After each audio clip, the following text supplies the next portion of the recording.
Hey guys, it's Tony Johal. So September has just wrapped up and it's in the books and the stats. It just came in. So I'm just finishing taking them apart and I wanted to share them with you. Here is really what you need to know. September was a month in which activity dropped off tremendously in real estate, meaning not necessarily that buyers didn't want to get into houses, it's just there were not enough homes on the market, and therefore overall activity from this September compared to last September, it dropped 32%. So almost a third less activity this September versus last September. And then of course, we already said August was a very tight month with not a lot of homes hitting the market and therefore not a lot of transactions as much as previous months or even August of last year. Well, we're actually down even lower than August of this past year. So I'll tell you what, if you're planning on selling your home, there's basically very little competition out there. You're gonna get full value for your home. You're gonna get really good money for your home. There's gonna be a lot of people coming through. You're gonna get multiple showings. You're gonna get tons of people coming through. So I figured that's important for you to know. And October, we'll see if that brings about more inventory as now the summer months are over. People are back to work, back to school. We'll see if people kind of get back to reality, and we'll see if the fall market brings about more inventory. Even though August and September, we've been down activity, overall, the months building up to those months were very, very busy. So I can foresee by the end of 2021, we're gonna have a record amount of activity to finish the year off, just because the first half of the year was just so jam-packed.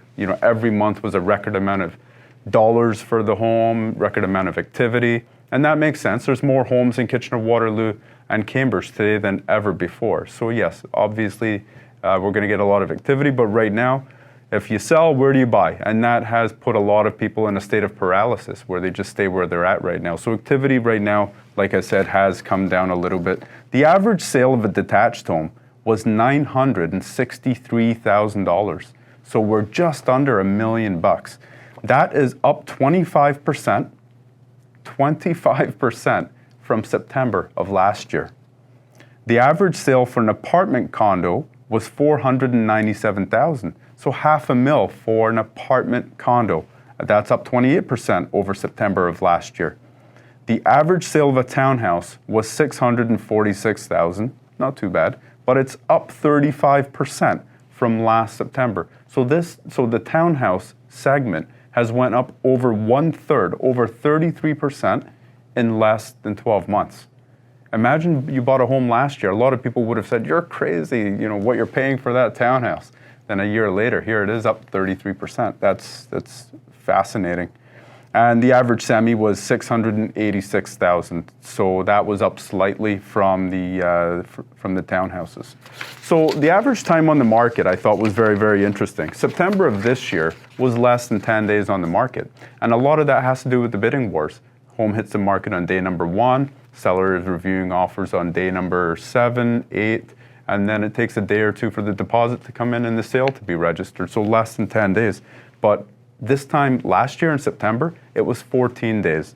So I mean, overall, the market is moving very quickly. We are in a very low inventory market. A lot of the people coming here are from the GTA, but a lot of people here locally in KW are still buying within KW. And if they're not, and if they're being priced out, many of them are moving towards Woodstock, Brantford, Listowel, Fergus, all these towns just outside of Kitchener-Waterloo. Within 45 minutes, you're getting a tremendous overheating of those little towns too. So I hope that helps. I hope that recaps what's going on in the market in September. I'll be sure to give you an October update. In the meantime, be well and we'll talk soon.